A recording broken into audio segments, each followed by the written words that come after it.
அனைத்து நல்லுள்ளங்களுக்கும் வணக்கம். நான் உங்கள் ரவிக்குமார். தொடர்ந்து நம்ம அடுத்த ஜியோ பாலிடிக்ஸ்னோட அப்டேட்டை நம்ம பார்த்துட்ருக்கோம். நம்ம பெரும்பாலும் நம்ம இஸ்ரேலேருந்து ஸ்டார்ட் பண்ணிடலாம். ஏன்னா ஹமாஸுக்கு வந்து இறுதி 24 மணி நேரம் டைம் கொடுத்துருக்காங்க.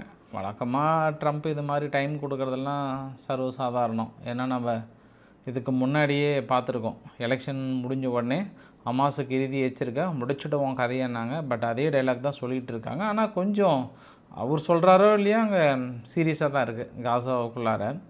அப்புறம் இரு தரப்பினுடைய அரட்டல் உருட்டல் மிரட்டல் ஈரான் தரப்புலையும் இஸ்ரேல் தரப்புலையும் என்ன விதமான சூழ்நிலையில் இருக்குது. சவுதி வந்து கொஞ்சம் சமாதானப்படுத்துறதுக்கு பெருசாக ட்ரை பண்ணுறாங்கன்ற மாதிரி சொல்கிறாங்க. அதை நோக்கி தான் நகர்ந்து கொண்டு இருக்கிறது. இன்றைக்கி ஐஏஏ அங்கேருந்து அவசரமாக எல்லாத்தையும் வெளியேறுங்கன்ற மாதிரி சொல்லியிருக்காங்க. இதெல்லாம் பதற்றத்தின் உச்சம்ன்ற மாதிரி சொல்லியிருக்காங்க. அரபு நாடுகளோட கூட்டமைப்பு ECOன்னு சொல்லுவாங்க. அங்கே அசர்பைஜானில் ஒரு சந்திப்பு நிகழுது. அதை தாண்டி உக்ரைனுக்கான அந்த சப்போர்ட்டை வந்து அமெரிக்கா கொஞ்சம் விலகி இருந்த நிலையில் இன்றைக்கி ஜெலன்ஸ்கியும் ட்ரம்ப் அவர்களும் மனசு விட்டு ரொம்ப நேரம் பேசினாங்களாம். ரொம்ப நேரம், ஒரு லவ்வர்ஸ் கூட இந்த அவ்வளோ நேரம் பேசியிருக்க மாட்டாங்களாம். அவ்வளோ நேரம் பேசினாங்களாம். ஒரு 2 மணி நேரத்துக்கு மேலே ஆகும்னு சொல்கிறாங்க. என்ன பேசியிருப்பாங்க தெரியல, அவ்வளோ நேரம்லாம் புரியல எனக்கும் தான். அவர் அந்தளவுக்கு சொல்லியிருக்காங்க. இப்போ நிறைய விஷயங்கள் நம்ம பேச வேண்டியது இருக்கிறது. அதனால் நேராக நம்ம சம்பவ இடத்துக்கு போயிடலாம். ஸோ வீடியோக்கள் பொறுத்த மாதிரி நீங்கள் நம்ம சேனலை சப்ஸ்கிரைப் பண்ணலாம். சப்ஸ்கிரைப் பண்ணிட்டு வாங்க. மறக்காம பெல் பட்டன் கிளிக் பண்ணி ஆல் ஆப்ஷன்ஸ் கொடுங்க. வீடியோக்கள் போகலாம்.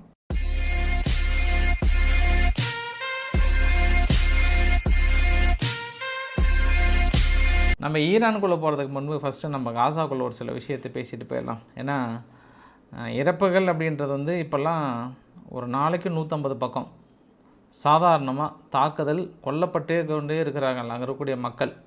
அது உணவுக்காகவும் மற்றதுக்காகவும் வந்து கொஞ்சம் கூட கேப்பே விடல. இஸ்ரேல் வந்து கடுமையான தாக்குதல்களை காசாக்குள்ளே நிகழ்த்திட்டு இருக்காங்கன்றது நீங்கள் ஊடகங்களின் வாயிலாகவும் வீடியோ பதிவின் வாயிலாகவும் நீங்கள் நிறைய பார்த்துருப்பீங்க, கேள்விப்பட்டிருப்பீங்க. சமீப காலமாக கொஞ்சம் அதிகமாகிடுச்சு. இன்னும் ஒரு சில ஊடகங்கள் என்ன சொல்கிறாங்கன்னா, தோஹாவிலே குறிப்பாக காசாவில் இருக்கக்கூடிய ஹமாஸ் வந்து கொஞ்சம் ஆயுதங்களை போட்டுருங்க, ஒன்றும் பிரச்சனை இல்லை, நான் உங்களை வேணால் நாடு கடத்திக்கிறோன்ற மாதிரி சொன்னதாக சொல்கிறாங்க. பட் எனக்கு அவ்வளோ நம்பிக்கை இல்லை. அது அவங்களா செய்தி குறிப்பாக சொன்னாங்களான்னா இல்லை. இந்த அரசல் புரசலான செய்திகள் இல்லை வந்து ஹமாஸினுடைய முக்கிய நபர்கள் சொன்னாங்கன்ற நம்பிக்கை இல்லை.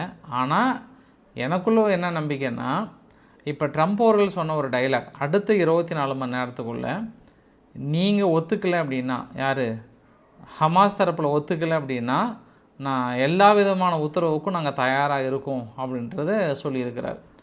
இதற்கு முன்பு சொன்ன உத்தரவை விட இப்போ சொன்ன உத்தரவை வந்து நம்ம வேறு விதமாக பார்க்கலாம்.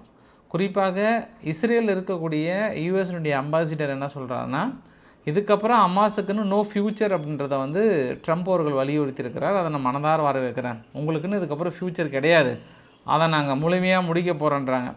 ஆனால் ஹமாஸில் இருக்கக்கூடிய முக்கிய செய்தி குறிப்பு என்ன சொல்கிறாங்கன்னா, அப்படி எங்களுடைய ஃப்யூச்சரை முழுமையாக ஒழிக்கணும்னா ஒட்டுமொத்த சிவிலியன்ஸும் ஒழிச்சா மட்டும்தான் ஹமாஸுடைய ஃப்யூச்சரை ஒழிக்க முடியுன்றாங்க. அந்தளவுக்கு மக்களோட மக்களாக இருக்கின்ற எங்களை வந்து அவ்வளோ சீக்கிரம் உங்களால் எளிதில் நகர்த்த முடியாதுன்ற மாதிரி அவங்க தரப்புலையும் சொல்கிறாங்க. இருந்தாலும் இஸ்ரேல் தரப்பில் வந்து அடுத்தடுத்து அங்கே இருக்கக்கூடிய மக்களை வெளியேற்றி அங்கே பெரிய தாக்கல் நிகழ்த்தியிருக்காங்க. இன்றைக்கி ஈரான் தரப்பில் இருந்து கூட எதிர்ப்பு தெரிவித்திருக்காங்க. என்ன ஒரு ஈவு இறக்கமற்ற மனிதாபிமானமற்ற ஒரு தாக்கலை நிகழ்த்தி கொண்டிருக்கிறது இஸ்ரேல், கேட்பதற்கு ஆள் இல்லை என்று நினைத்தீர்களோ, ஓடோடி வந்து விடுவோம், கொஞ்சம் கேர்ஃபுல்லாக இருங்க, முன்ன அடித்தது உங்களுக்கு ஞாபகம் இல்லையா, மறுபடியும் அடி வேணுமா அப்படின்ற மாதிரிலாம் ஈரான் தரப்பில் இன்றைக்கி அறிக்கைகள் மாதிரிலாம் வந்து வெளியிட்டிருந்தாங்க. ஆனால் காசாவில் இருக்கக்கூடிய சூழ்நிலை அடுத்த 24 மணி நேரத்தில் ஹமாஸ் ஏற்றுக்கலை அப்படின்னா தாக்குதலுக்கான முழு சுதந்திரத்தை கொடுக்குறாங்க. அதனால தான் இன்றைக்கி இஸ்ரேலினுடைய முக்கியமான டிஃபென்ஸ் மினிஸ்டர் அங்கே போயிட்டு வாஷிங்டனில் சந்திக்கிறார். அதை கூட நம்ம ஆர்கே சேனலில் நக்கலாக சொல்லியிருந்தோம். ரகசிய சந்திப்பு, மனுஷன் போர் வேணும் போத்திக்கிட்டு இருட்டு நேரத்தில் யாரும் பார்க்காத நேரத்தில் அப்படியே லைட்டாக திறந்து பார்த்து குடுன்னு ஓடி இருக்கிறார். எந்த செய்தியாளர்களுக்கும் தெரியாமல். அது பேர் தான் வந்து ரகசிய சந்திப்புன்னு சொல்லுவாங்க. அந்த ஒரு ரகசிய சந்திப்பை போயிட்டு ட்ரம்ப் அவர்களை சந்திச்சாருன்றாங்க. பட் நம்ம எப்படி பார்க்கலான்னா, குறிப்பாக இந்த சந்திப்பை வந்து ஒன்று ஈரானுக்கு அதாவது வார் நிறுத்தத்துக்கு ஏதாவது ஒன்று பேச்சுவார்த்தை நடத்தலாம், இல்லை காசாவுக்குள்ளார பேச்சுவார்த்தையாக இருக்கலாம், அடுத்த கட்டமாக பார்க்கலாம்.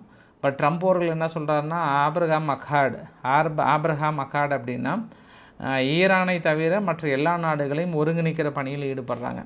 அதாவது இங்கே பிரிக்ஸ் கூட்டமைப்பு எப்படி பிரிக்ஸ்ன்னு பாருங்கள், சரிங்க, அதே ஞாபகத்தில் இருந்த பிரிக்ஸோட செய்தியை பார்த்துட்டு குறிப்பாக அங்கே நேட்டோ நாடுகள் இருக்காங்க இல்லையா, ஐரோப்பா நாடுகள்லாம் ஒருங்கிணைந்து ஏதாவது ஒரு நாடு செய்யினாங்கன்னா எல்லா நாடும் ஒருங்கிணைந்து போகிறாங்கல்ல, அந்த மாதிரி ஆப்ரஹாம் அக்காடுன்னு சொல்லிட்டு தீவிரவாதத்துக்கு துணை புரிகிற நாடுகளை தவிர மற்ற நாடுகளை ஒருங்கிணைந்து ஃபுல்லாக ஒரு குடையின் கீழே கொண்டு வரலான்றாங்க. இஸ்ரேல் அமெரிக்காவோட தலைமையில் இது கொண்டு வரதாக எல்லாம் பேசிக்கிறாங்க. அந்த அளவுக்கு தான் வந்து ஃபுல்லாக பாசிட்டிவ் மோட தான் இருக்குன்ற மாதிரியும் ட்ரம்ப் தரப்பில் சொல்லியிருக்காங்க.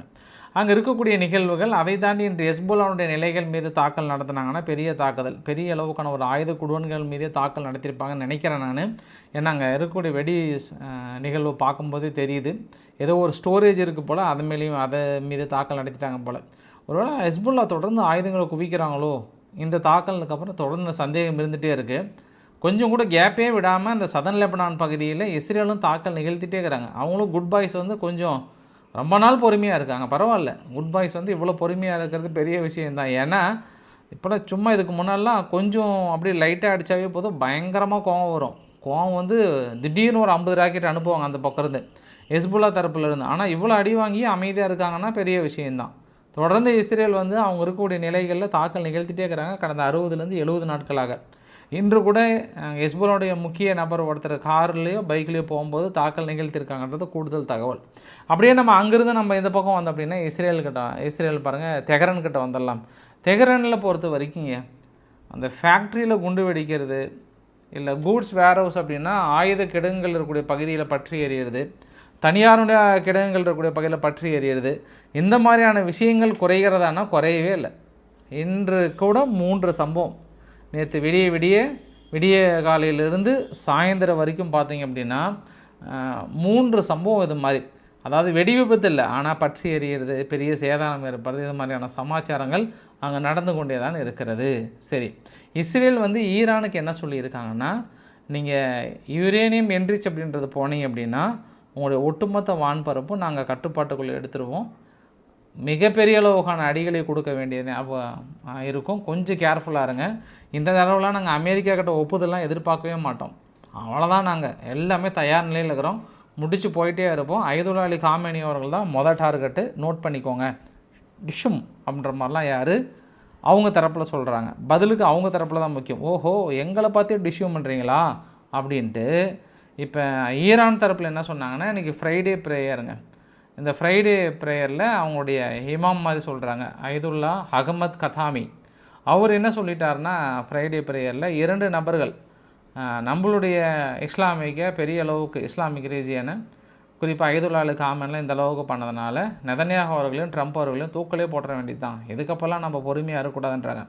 ஐஆர்ஜிசியினுடைய கமாண்டர் என்ன சொல்லியிருக்கிறாருன்னா, எங்களுடைய கோல் பொறுத்த வரைக்கும் அமெரிக்கா இஸ்ரேல் முழுமையாக துவம்சம் பண்ணி தூளாக்கியிருக்கோம், இதுக்கப்புறமா அடி வேணும்னு ஆசைப்பட்டாங்கன்னா ஓடி வாங்க, அடி கொடுக்க நாங்கள் தயாராக இருக்கோன்றாங்க. அவங்களோட சீனியர் ஈரானுடைய கிளர்க் என்ன சொல்லியிருக்காங்கன்னா, ஏற்கனவே நாங்கள் அடித்த அடி பத்தாமல் பெரிய அளவுக்கு வலித்ததுனால, பொருளாதார ரீதியான சந்திப்புகள் இருந்ததுனால ஓடி போய் அமெரிக்கா கிட்ட கெஞ்சி கூத்தாடி அமைதி ஒப்பந்தத்தை ஏற்படுத்திட்டு இன்றைக்கி பேச்சு விடுறீங்களா பேச்சு, எங்கள் தலைவரே டிஷுமா முடைச்சிடவேன் இஸ்ரேல் முடைச்சிடவேன் அப்படின்றாங்க. அப்போ நம்ம என்ன புரிஞ்சுக்கலாம், அதாவது ராக்கெட் தாக்குதலை கூட வாய் தாக்குதல்கள் தற்போலையும் மிகப்பெரிய அளவுக்கு இருக்குன்றதை நம்ம புரிஞ்சுக்கலாமா? சரி, ரைட்டு, சம்பவம் வந்து இப்போ பாசிட்டிவாக தான் போயிட்டுருக்குன்னு புரிஞ்சுக்கலாமா? அதை விட இன்னொரு மிகப்பெரிய விஷயம் என்ன அப்படின்னா, ஐஏஇஎனுடைய ஒரு சயின்டிஸ்ட் இன்ஸ்பெக்டர்னு சொல்லுவாங்க, அங்கே தொடர்ந்து அணுநிலைகள்லேருந்து இன்ஸ்பெக்ட் பண்ணிகிட்டே தான் இருப்பாங்க. அவங்கள எல்லாத்தையும் வெளியேற சொல்லிட்டாங்க, சொல்லிருந்து வியன்னாவுக்கு வர சொல்லிட்டாங்க, அவங்களையும் வர சொல்லிட்டாங்க. அதுக்கப்புறம் இன்னொரு ஐநாவில் இருக்கக்கூடிய சயின்டிஸ்ட் இருக்காங்க, அவங்களுமே ஈரானுக்குள்ளே இருந்தாங்க, அவங்களையும் வெளியேற சொல்லிட்டாங்க. அப்போ நம்ம என்ன புரிஞ்சுக்கலான்னா, அங்கே இருக்கக்கூடிய வாஷிடாக்ஸில் இருக்கக்கூடிய முக்கியமான சயின்டிஸ்ட் எல்லாத்தையும் ஐநானுடைய சயின்டிஸ்ட்டும் ஐஏயில் இருக்கக்கூடிய முக்கிய நபர்களையும் கம்ப்ளீட்டாக வெளியேற சொல்கிறாங்க. இந்த வெளியேறதெல்லாம் நம்ம புரிஞ்சிக்க முடியுது அப்படின்னா, சம்பவம் லோடிங் அப்படின்னா நம்ம புரிஞ்சிக்க முடியுது. சவுதி அரேபியா தான் பெருசாக ட்ரை பண்ணுறாங்க அமைதி ஏற்படுத்துவதற்கு. ஏன்னா இன்றைக்கி சவுதியினுடைய ஃபாரின் மினிஸ்டர் வந்து இங்கே ரஷ்யாவுக்கும் போயிருக்கிறார், ரஷ்யாவுக்கு போயிட்டு லாவ்ரோவ் அவர்களை சந்தித்திருக்கிறார். அது இல்லாமல் இன்றைக்கி காலையிலே ட்ரம்ப் அவர்கள் சொன்ன ஒரு வார்த்தை என்ன அப்படின்னா, நான் புடின் அவர்கிட்ட ஈரான் விவகாரத்தை பற்றி பெரிய அளவுக்கு பேசியிருக்கேன்னு சொல்லியிருக்கிறாரு. இருந்தாலும் சம்பவம் என்னமோ ஆயுதங்கள் குவியல் என்பது இன்றைக்கி அமெரிக்கான்ற பாருங்கள், யூகேலிருந்து கூட நீங்கள் பார்க்குறீங்கல்ல, பிரிட்டிஷனுடைய A400 மிலிட்ரி கார்கோ வந்து இறங்கியிருக்குங்க. எனக்கு தெரிஞ்சு இந்த அளவுக்கான ஆயுதங்கள்லாம் வந்து இறக்கிறதுக்கு வாய்ப்புகள் இல்லை, அந்த அளவுக்கு வந்து இறக்கியிருக்காங்க. ஸோ சம்பவம் அந்த இடத்துல லோடிங் அது எப்போனாலும் நீங்கள் எதிர்பார்க்கலாம். ஏன்னா அந்த அளவுக்கு இருக்குது.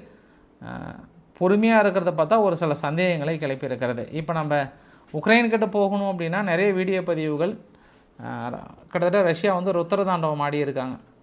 ஒரு 600க்கு மேலே ட்ரோன்னு சொல்கிறாங்க. இன்னும் முழுமையான பதிவுகள் நாளைக்கு காலையில் தான் கிடைக்கும் எனக்கு. அதுக்குள்ளே அவங்க அப்ராக்சிமேட்டாக உக்ரைன் தரப்பில் என்ன சொல்லியிருக்காங்கன்னா, ஒரு 600 ட்ரோன், பெரிய தாக்குதல். வீடியோ பதிவுகள் பார்த்தாவே தெரியுது, சுற்றியும் வந்து தாக்குதல் இலக்காகப்பட்டிருக்கிறது. ட்ரம்ப் அவர் வந்து டோட்டலாக டிஸப்பாயிண்டட். புடின் அவர்கள் வார விரும்புகிறாரு. ஸோ அந்த வாரை எப்படி நிறுத்தணும்னு எங்களுக்கு தெரியும். நாங்கள் இத்தனை நாள் ஒதுங்கி தான் இருந்தோம் உக்ரைனுக்காக, இனி உக்ரைன் எங்கள் பக்கம் இழுக்க வேண்டியது சால சிறந்ததுன்னு சொல்லிட்டாங்க. உடனே மனசு இதுதான் கேப்புன்னு சொல்லிட்டு, ஆஹா தலைவா வா தலைவா அடிச்சடியை நீயே பார்த்துட்டு ஒரு பக்கம் சொல்லிட்டியான்னு உடனே இமீடியட்டாக ஜெலன்ஸ்கி வந்து தலைவர் ஃபோன் கால். ரொம்ப நேரம் பேசினாங்களாம், 1 மணி நேரம்லாம் தாண்டி பேசினாங்களாம். அங்கே இருக்கக்கூடிய சூழ்நிலை என்ன, பாதிப்புகள் என்ன, இணைந்து ஆயுதங்களை எப்படி உற்பத்தி பண்ணலாம், எங்களுக்கு என்னெல்லாம் ஆயுதங்கள் தேவை, நீங்கள் எல்லாம் ப்ரொடக்ஷன் யூனிட் இங்கே ஸ்டார்ட் பண்ணுறீங்களா, இல்லை நாங்கள் அங்கே ஏதாவது கொடுத்து ஸ்டார்ட் பண்ணுறதா, எங்கள் நாட்டை கூட எழுதி கொடுக்குறோம் வாங்கிக்கோங்க, முடிஞ்சால் எங்ககிட்ட இருக்கக்கூடிய பழைய ஜட்டியை கூட கொடுத்தாரா நீங்கள் வாங்கிக்கோங்க, ஆனால் எங்களுக்கு ஆயுதங்களை மட்டும் கொடுக்காம விட்டுறாதீங்கன்னொடனே அவரும் கவலைப்படாத, இந்த அளவுக்கு புடின் என்னை எதிர்த்து பேசிட்டாரு, தொடர்ந்து முடிஞ்சால் பார்த்துக்கோங்கன்ற மாதிரிலாம் சொல்கிறாரு, அதனால் உங்களுக்கு ஆயுதங்கள் கொடுக்குற மாதிரி சொன்னதாகவும். இன்றைக்கி ரஸ்கா குஸ்கா வந்து ரொம்ப சந்தோஷத்தில் இருக்கிறார் ஜெலன்ஸ்கி. போதும் வெற்றி மாபெரும் வெற்றி, எனக்கு ஆயுதங்கள் வந்து கொண்டு இருக்கிறன்ற மாதிரி சொல்லியிருக்காங்க. இந்த தாக்குதல் ரொம்ப வெகுண்டு எழுந்தது யாருன்னா ஜெர்மனி தான். ஜெர்மனியுடைய ஃப்ரைட் ரைஸ்லாம் இன்றைக்கி தூங்கி இருக்க மாட்டார். கோபத்தில் அவங்க மனைவி ஏதாவது திட்டாரா என்னன்னு தெரியல, மனசு அவ்வளோ வெறியாக இருந்தார், வெறிப்பிடித்த வாங்கியாக இருந்தார். மனசு திட்டலான்னு போய்ட்டு அவர் தான் திட்டு வாங்கின்னு பாரு, இவர் எங்கள் மனைவியை திட்டுறது அது வீட்டில் இருக்கிற இயல்பு தான். திடீர்னு ஃப்ளோவில் வந்துருச்சு. நான் சொன்னது நிறைய பேர் புரிஞ்சிருப்பீங்க நீங்கள், கில்லாடி. சரி, முக்கியமான விஷயம் என்ன அப்படின்னா, அதனால் ஜெர்மனி என்ன பண்ணுறாங்க, எங்ககிட்ட இல்லைன்னா கூட பரவாயில்ல, நாங்கள் பேட்ரியாட்டிக் ஏர் டிஃபென்ஸாக இருக்கட்டும், மீது எல்லா விதமான ஆயுதங்களும் கொடுத்தே தீர வேண்டும், அடித்தே தீர வேண்டும், நொறுக்கியே தீர வேண்டும். எங்களுக்கு குறிப்பாக எங்களுக்கு பேட்ரியாட்டிக் ஏர் டிஃபென்ஸை வந்து இன்னும் ஏன் அமெரிக்கா உறங்கி கொண்டு இருக்கிறது, ஆயுதங்களை கொடுங்கள், பொருளாதார தடையை போடுங்கள் அப்படின்னு சொல்கிறாங்க. ஆனால் எங்கள் விக்ஸாப் அவர்கள் திடீர்னு இன்றைக்கி ஓடி வந்து என்னன்னு தெரியல, ஆப்போசிட்டில் இல்லை நம்ம ட்ரம்ப்ன்ற பாருங்கள், ரஷ்யாவில் இருக்கக்கூடிய நிறைய கம்பெனிங்க நம்ம ஏன் பொருளாதார தடைகள் நீக்கக்கூடாது, நீக்கிட்டு நம்ம வாங்கிக்கலாம், நம்ம வாங்கிட்டு ஐரோப்பாவை கொடுக்கலாம் அப்படின்னு ஒரு பலி ஐடியாவை கொடுத்துருக்காங்க. இது பலி ஐடியா இல்லை, ஆரம்பத்தில் நம்ம சொன்ன ஐடியா தான்.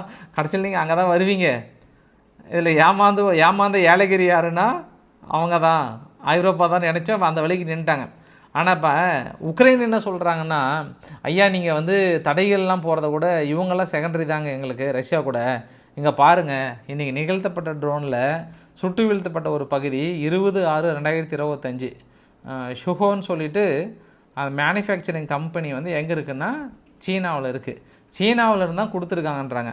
அதுக்கு தான் சீனா அன்றைக்கி வெளிப்படையாக சொல்லிட்டாங்களே, நாங்கள் ரஷ்யாவோடைய வெற்றியை உறுதி பண்ணுறோம், ரஷ்யா ஜெயிக்கலாம், யார் ஜெயிப்பாங்க, ரஷ்யா பக்கம் நிற்கல எங்களுக்கு பெருமையாக இருக்குதுன்னு சொல்லிட்டாங்களே, மறுபடியும் நீ ஆதாரங்களை கொடுத்து என்ன பிரயோஜனம்? இஃப் யூ ஆர் டேர், யார் அமெரிக்காவுக்கு தான் சொல்கிறேன் நான், அமெரிக்கா நீங்கள் தைரியமான ஆளாக இருந்தால் சீனாவுக்கு பொருளாதார போடுங்க.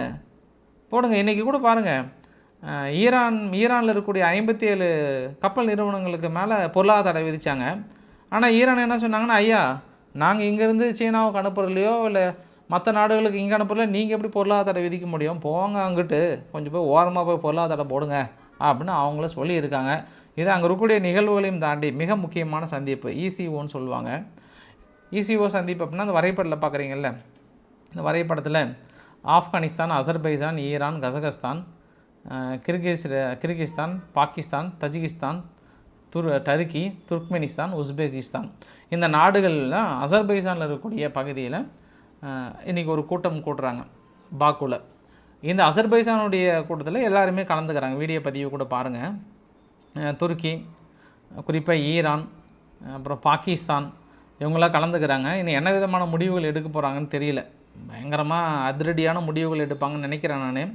கிட்டத்தட்ட இந்த நாடுகளே ஒன்றிணையறதுக்கான வாய்ப்புகள் இருக்கா அப்படின்னா, ஏன்னா அந்த மாதிரி தான் பேசிகிட்டு இருக்காங்க இந்த சம்பவம். ஏன்னா குறிப்பாக ஈரானுடைய யுத்தத்துக்கு அப்புறம் இந்த அரபு நாடுகள் வந்து குறிப்பாக இந்த கூட்டமைப்பு ECO கூட்டமைப்பு ஒன்றா இணைகிறது வந்து பெரிய லெவலில் பேசிகிட்டு இருக்காங்க. ஏன்னா இப்போ ரீசெண்டாக கூட ஈரான் வந்து அசர்பைஜானுக்கு வந்து ஒரு சம்மன்லாம் அனுப்புனாங்களே அப்படின்ற மாதிரி நம்ம நினச்சோம் அப்படின்னா, இவங்களை பிரித்து விடுறதுக்குன்னே ஒரு பிளான் வச்சுருக்காங்க. தந்திர பிளான். யாருன்னா அமெரிக்கா வைத்திருக்காங்க. அமெரிக்கா என்ன பண்ணுறாங்க, அர்மீனியா கிட்ட இந்த வரைபடத்தை பார்க்குறீங்கல்ல, இந்த வரைபடத்தில் அசர்பைஜான் வழியாக பச்சை கலர் கோடா, அப்புறம் ஒரு நீல கலர் கோடு வருதா, அப்புறம் ஒரு சிவப்பு கலர் கோடு, அப்புறம் மஞ்சள் கலர் கோடு. பச்சை கலர் கோடெலாம் அசர்பைஜானுது, சிவப்பு கலர் கோடெலாம் ஈரான் வாசம் கன்ஸ்ட்ரக்ட் பண்ணுறாங்க. அப்புறம் அந்த நீல கலர்லாம் வந்து மறுபடியும் அசர்பைஜான் உள்ளே வராங்க. மேலே மஞ்சள் கலர்லாம் வந்து இங்கே தான். ஆனால் இதில் மிக முக்கியமான பகுதி இந்த ஜெங்சார் காரிடார் இருக்குல்ல, அது வந்து அர்மீனியா கண்ட்ரோல் இருக்குது. அர்மீனியா கிட்ட என்ன சொல்லிட்டாங்கன்னா, அந்த முக்கியமான கண்ட்ரோல், அதாவது என்ட்ரி பாஸும் அவுட் பாஸும் அர்மீனியாவுடைய நிறுவனம் வைத்திருக்க வேண்டும். அர்மீனியாவுடைய நிறுவனம் யாருக்கிட்ட இருக்குன்னா, அது அமெரிக்காவுடைய நிறுவனமாக இருக்கிறது. முழுக்க அவங்கக்கிட்ட கொடுத்துட்டாங்கன்னா, இப்போ அசர்பைஜான் ஏற்றுமதி பண்ணுறது ஈரானோட துணையோட ஏதாவது துருக்கிக்குள்ளே அனுப்புனா கூட எல்லாமே முடியாது. எல்லாமே எங்கள் கண்ட்ரோலுக்கு கொண்டு வராங்க. அர்மீனியா வந்து ரொம்ப ஸ்ட்ரிக்டாக இருக்கிறாங்க. இல்லை எங்கள் கண்ட்ரோலுக்கு கொடுத்தே ஆகன்றாங்க. அசர்பைஜான் வந்து டென்ஷன் ஆகுறாங்க. அதனால் இந்த ஒரு பிரச்சனையை ரொம்ப ஸ்மூத்தாக ஹேண்டில் பண்ணுறாங்க. யார் அமெரிக்கா உட்காந்த இடத்துல தள்ளிப்போ அங்கே எங்கள் ஆள் நிறுவனன்றாங்க. ஒரு கூடுதல் தகவல் சொல்லட்டுமா, அந்த ஜெங்சார் காரிடாரில் அர்மீனியாவில் இருக்கக்கூடிய மிக முக்கிய நிறுவனம் இஸ்ரேல் அமெரிக்காவினுடைய கூட்டு நிறுவனம் அங்கே கண்ட்ரோல் எடுக்க போதா சொல்கிறாங்க. நினச்சி பாருங்கள், அங்கே போயிட்டு கண்ட்ரோல் எடுத்துட்டாங்கன்னா, இவங்க அனுப்புகிறத ஒட்டு மொத்தமாக அவங்க கண்ட்ரோலுக்குள்ளே வந்துச்சுன்னா, சரி ரைட்டு அங்கே ஏதோ போய் வேலைத்தனம் பண்ணுறீங்க போல் அப்படின்னு நினச்சிக்கிட்டேன் நான். இன்று இத்தாலியில் திடீர்னு ஒரு பெரிய ஒரு எக்ஸ்ப்ளோஷன் ஒரு கம்பெனியில். இந்த மாதிரியான எக்ஸ்ப்ளோஷன் நான் பார்த்ததே இல்லை. கிட்டத்தட்ட ஒரு 15 பேர் பக்கம் இருந்து போனதாக சொல்கிறாங்க. அது ஒரு கூடுதல் தகவலுமே. ஃபைனலாக இந்த வீடியோவோட நிறைவு பகுதியில் அபுதாபியில் இருக்கக்கூடிய அமெரிக்காவோட எம்பசி, யாரெல்லாம் அமெரிக்காவுக்கு போகிறீங்களோ உங்களுடைய எக்ஸல் அக்கௌண்ட்டு கொண்டு வாங்கன்ட்டாங்க. உங்களுடைய எக்ஸல் அக்கௌண்ட்டு, ஃபேஸ்புக் அக்கௌண்ட்டு, இது எல்லாத்தையும் கொண்டு வாங்கன்ட்டாங்க. சப்போஸ் நீங்கள் டெலீட் பண்ணிவிட்டு கொண்டு போய் கொடுத்தலாம்னு நினச்சிங்கன்னா அவங்கக்கிட்ட தான் மேஜர் கண்ட்ரோலே இருக்குது. நீங்கள் என்னென்ன பதிவு போட்டு டெலீட் பண்ணிங்கன்றதை கூட இன்க்ளூடிங் எல்லாத்தையும் பார்த்துடுவாங்க. அதனால் சம்பவங்கள் லோடிங் ஆகிட்டுருக்கு. இதுக்கப்புறம் இஸ்ரேலை எதிர்த்தோ அமெரிக்காவை எதிர்த்தோ வேறு ஏதாவது எஸ்க புஸ்காக இருக்கிறவங்க அமெரிக்காவில் நுழைவதற்கோ படிக்க செல்வதற்கோ கூட முழுமையாக தடை விதித்து தனது முழு கட்டுப்பாட்டுக்குள்ளே கொண்டு வராங்க என்பதையும் கூடுதல் தகவலாக தெரிவிக்கிறேன். நான் பிடிச்சிருந்தால் லைக் பண்ணுங்கள், ஃப்ரெண்ட்ஸுக்கு ஷேர் பண்ணுங்கள், சப்ஸ்கிரைப் பண்ணுங்கள். ரவிக்குமார் சோமு சேனல். நன்றி, வணக்கம்.